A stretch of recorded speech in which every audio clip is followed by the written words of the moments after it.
Good morning, friends. Hope you had a great day yesterday. It wasn't as nice out yesterday, but it was still pretty nice. So I hope you got outside. So yesterday was Monday, and today is Tuesday, which means tomorrow will be Wednesday. We are still in the month of April, so let's count our days. April 1, 2, 3, 4, 5, 6, 7. So today's date is Tuesday, April 7th, 2020. Our digital date is 4/7/20. All right, I do have a special guest here today. There's Luca. Say hi. And Reagan eating breakfast. And Mr. Dom's back there too. So they're going to listen to my story too.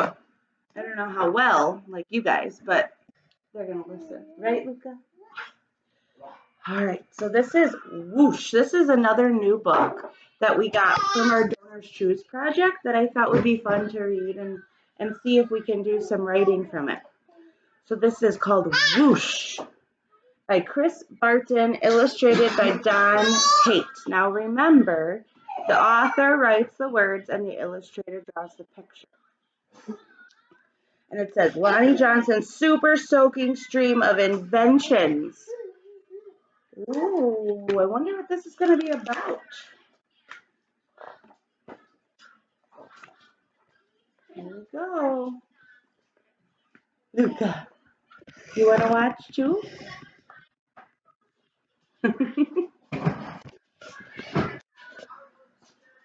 All right.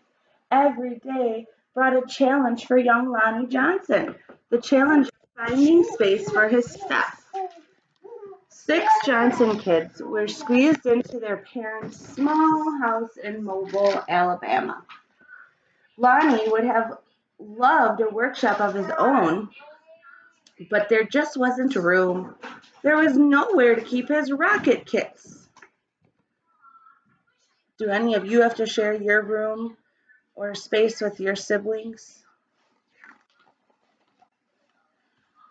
Bamboo shooters, rubber band guns, erector sets, go-kart engines, bolts and screws and other spare parts that his dad let him bring in from the shed, and various other things he'd hauled back from the junkyard.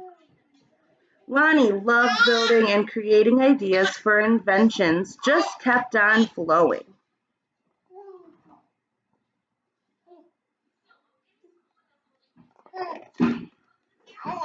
He learned how to make rockets from scratch. Kids at school gathered to watch Lonnie launch them, and he learned how to make rocket fuel. When it caught fire in the kitchen, Lonnie's mom didn't make him stop. She just sent him to work outside. Would your mom do that? Would your mom let you start a fire and then say, oh, just go outside? I wonder what would happen. Lonnie wanted to spend his life designing things, building things, and getting them to work. He wanted to be an engineer. However, Lonnie took an exam that said he would not make a very good one. His dream had been However, Lonnie took an exam that said he would not make a very good one. His dream had been challenged. Lonnie was discouraged, which means he was not very happy and he was kind of like giving up. But he knew that whoever had graded his test hadn't met Linux. I wonder who Linux is. Inspired by a TV show, Lonnie had built his own robot. He made it out of scrap metal and named it Linux. Compressed air cylinders and valves allowed Linux's body to turn and its arms to move. The switches came from an old broken jukebox, which used to play music. Lonnie used a tape recorder to program Linux, and as a bonus, the reels looked like eyes. Lonnie wanted to enter his creation in a science fair, but he couldn't get the transmitter to work. Without it, Lonnie couldn't send commands to Linux. Science fairs came and went. Lonnie missed one and then another until he got an idea. Now Lonnie may or may not have asked before he borrowed his little sister's walkie-talkie.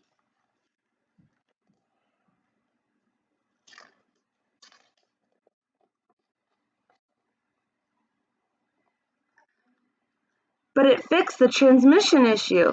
His school's team took freshly finished Linux to a 1968 science fair at the University of Alabama, where only 5 years earlier African American students hadn't even been allowed.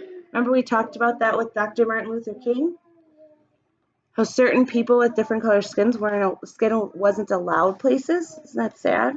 So he got to go to a place where he wasn't allowed at one point. Having to compete in a place that still wasn't very welcoming, now that was a challenge with a capital C. Against other schools from all over the state, Lonnie's team won first place. Woohoo! Soon, Lonnie left home to go to college at Tuskegee Institute, where he stood out as a self-confident, insightful, creative thinker. He stood out as a student who asked the right questions, precisely defined problems, and formulated solutions. And he stood out as the guy who built his own booming sound system out of cast-off electronics. It even had lights that flashed in sync with the beat. Lonnie sometimes studied right in the middle of his own parties. The extra studying paid off. He became an engineer after graduation, and that took him beyond Alabama, way beyond. I have some friends that I think would become engineers. It means that they build things and they invent things. When NASA was sending an orbiter and probe called Galileo to Jupiter, the space agency needed to ensure a constant supply of power to the orbiter's computer memory. The engineer who had to figure out how to do it was Lonnie. His challenge was to come up with a lightweight backup system able to keep essential functions going in case the main power was lost. It wasn't easy, it wasn't obvious, but Lonnie found a solution. Some at NASA's Jet Propulsion Laboratory doubted his idea would work. Lonnie convinced them it would. He was right. As it photographed Jupiter and its moons, Galileo was supported by the power package that Lonnie designed. Much of what we know about Jupiter could have been at risk in a power failure if not for Lonnie. So Lonnie gave this satellite power to take pictures of another planet. Ideas for other problems to solve just kept on flowing. They flowed whether Lonnie was working with hundreds of people at NASA or up late tinkering with his own inventions, and finally, his own workshop. Lonnie knew the world's millions of refrigerators and air conditioners needed a new cooling system, one that didn't use R12, a chemical that was bad for the environment. He had an idea for using water and air pressure instead. To test his idea, he made a pump and nozzle, connected them to the bathroom faucet, turned on the faucet, turned on the pump, and then whoosh! The stream that blasted across the bathroom was so powerful it created a curtain swirling breeze. It also gave Lonnie an idea for yet another invention. This, he thought, would make a great water gun. First, he had to find or make the parts, including a pump, small enough for a child to handle. Then he had to glue the parts together into a prototype, an early version with room for improvement. Finally, Lonnie tested his strange-looking squirt gun at a picnic.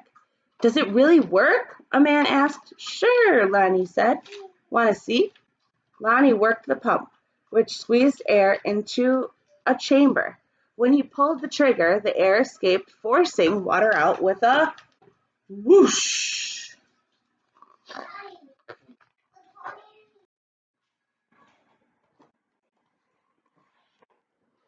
For a water battle to be a fair fight, there couldn't be just one of Lonnie's water guns. He needed help making more. So he went to toy company after toy company after toy company. The word no flowed again and again, but finally one company said yes. It planned to make his water gun. Lonnie had also had other projects, a water-propelled toy, airplane, two kinds of engines, and his cooling system. He found inventors to provide the money for turning his ideas into products people could buy. He made a leap of faith, quit his day job, and devoted himself to full-time inventing. But soon each plan fell apart, even the one for the water gun. These things sometimes happen, but when they happen one after another to the same person, well, that's some pretty bad luck. Lonnie didn't have a job. He didn't have the money he'd been counting on. He and his family had to move out of their home and into a little apartment. He was angry and scared. But Lonnie had dealt with challenges all his life. He knew a lot about solving problems, and he still believed in his inventions, especially the water gun. Lonnie went looking for another toy company. This reminds me of um, Walt Disney, and I'll tell you more about that at the end. In 1989, he found a toy maker who was interested in seeing the water gun if Lonnie ever happened to be in Philadelphia. But don't make a special trip, the guy said. Lonnie made a special trip. In his wife's suitcase, he carried a new prototype.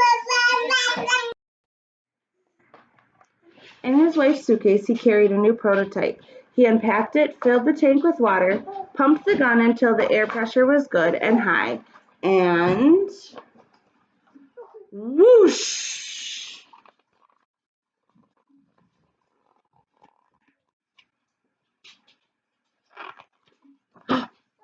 Wow!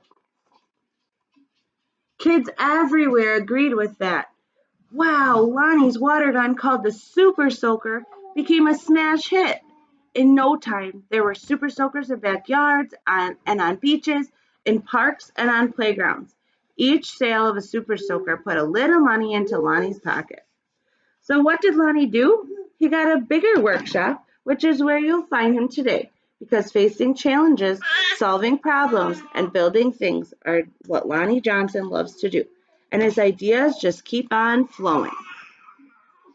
The end. All right, friends. So I want you to write about an invention maybe that you have an idea about, something that you would like to invent, or maybe your favorite invention. If you don't have an idea for an invention, maybe just write about your favorite thing because it was invented at one point. So what I was going to talk about before was that Walt Disney's, I think he heard no like over 100 times for a loan to make Walt Disney World. And he just kept going and going and going. So that shows persistence. Remember last month we talked about persistence and perseverance and never to give up? That's what Lonnie did. He didn't give up, and look, he made the Super Soaker, which is what everybody uses all summer long. So I want you to write about an invention that either you want to make or something that you love to do that was invented, because everything was invented at one point. You need to do your next math lesson, which is lesson 20, I believe it is. And it's subtraction again. So you're practicing your subtraction. You're going to have to match the subtraction equation to the block with the x's in it. Okay? And if you have extra time and you feel like it wasn't challenging enough, there's directions for things to do on the back. You can also add more to the back if you want. Some of you are hooked up onto ABC Mouse, so I'm fine with you doing ABC Mouse instead of Seesaw today.